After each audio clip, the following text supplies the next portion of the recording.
नमस्कार,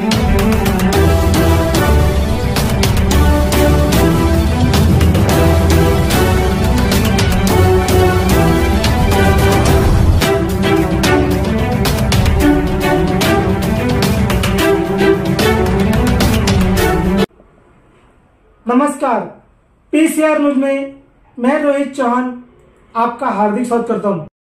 नौपाडा पोलीस ठाणे हद्दीमध्ये 17/12/2024 रोजी रात्री 1:30 ते 4:30 वाजल्या दरम्यान वामन शंकर जवलेस प्राणी जवलेस नावाच्या दुकानात अनोळखी इसमाने दुकानाचे प्रवेशद्वार कडीकोंडा तोडून चोरी केलेल्या आरोपींना खंडणी विरोध पथक यांनी केले जेरबंद। जवलेस दुकान लुटणाऱ्या आंतरराष्ट्रीय टोळीस 72 तासाच्या आत खंडणी विरोधी पथक गुन्हे शाखा ठाणे यांनी मध्यवर्ती गुन्हे कक्ष यांच्या मदतीने गुजरात येथून केले अटक। त्यांच्याकडून 483 ग्राम वजनाचे सोन्याचे दागिने व 530 किलो चांदीचे नाणे भांडी व दागिने इमिटेशन जवलेस मोबाईल व इतर वस्तू अशा एकूण 29,15,340 रुपये किमतीचा मुद्देमाल केला हस्तगत। त्यांना 21/12/2024 रोजी अटक केली असून 26/12/2024 पर्यंत पोलीस कोठडी सुनावण्यात आली। चला तर पाहूया पीसीआर न्यूज, बातमी तुमची नजर आमची।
मध्ये 17 डिसेंबरला मराठी ज्वेलर्समध्ये घरफोडी चोरीचा प्रकार घडला होता, ज्याच्यामध्ये 28,77,000चा मुद्देमाल चोरीला गेला होता।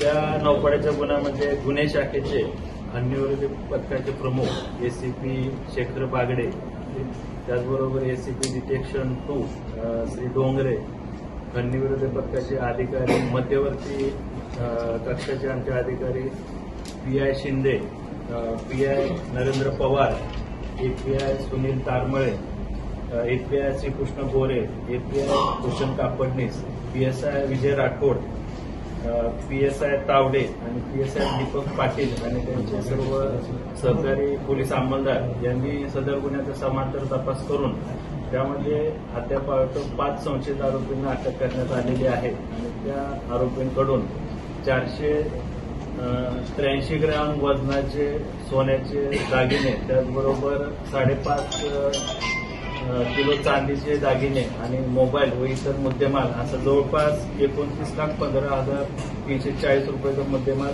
सदर गुन्ह्याच्या तपासामध्ये अद्यापर्यंत जप्त करण्यात आलेला आहे.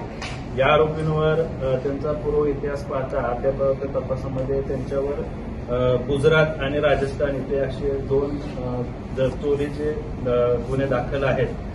सदरच्या आरोपींना गुरुवारपर्यंत पोलीस कस्टडी रिमांड आहे. या गुन्ह्यामध्ये अजून या आरोपींनी अशा प्रकारचे गुन्हे पोलीस ठाण्याच्या आयुक्तालयाच्या हद्दीत किंवा महाराष्ट्रात राज्यामध्ये देशामध्ये इतर ठिकाणी केले आहेत का त्या अनुषंगाने देखील आमचा तपास सुरू आहे. सर, याच्या अगोदर दुकानातला पण इन्व्हॉल्व होता का याच्यामध्ये? दुकानातला पण टीप देण्यासाठी इन्व्हॉल्व होता का? त्याचा तपास देखील चालू आहे. दुकानातले कोण कामगार असतील किंवा आजूबाजूच्या परिसरात राहणारे कोण त्यांच्या संपर्कात आहेत का याचा देखील तपास सुरू आहे. पक्षामध्ये असं निर्माण झालं आहे की यापैकी यांच्याकडे साथीदार आरोपी आहेत ज्यांनी पुढे दुकानाची रेकी केलेली आहे. सर्व इत्यंभूत माहिती दुकानाच्या संदर्भात त्यांनी कलेक्ट करून त्याच्यानंतर 17 तारखेला सदरचा गुन्हा त्यांनी केला. सर, या आरोपी झाले आहे की 5 कोटीपेक्षा जास्तची तक्रार आहे, परंतु यातील तक्रारदार मराठी ज्वेलर्सचे जे मालक आहेत त्यांनी सर्व खात्री केली, पडताळणी केली आणि त्याच्यानंतर अद्यापर्यंत आपल्याला 28,77,000 मुद्देमाल चोरीला गेला आहे असं आतापर्यंत तपासामध्ये निष्पन्न झाले. निष्पन्न केल्याप्रमाणे राजस्थान आणि गुजरात या ठिकाणी 2 गुन्हे दाखल आहेत. जे आरोपी पूर्वी जे काही दुकान आहे जिथं चोरी करायची आहे किंवा गुन्हा करायचा आहे त्याची रेकी करतात, त्याच्यावर पाळत ठेवतात.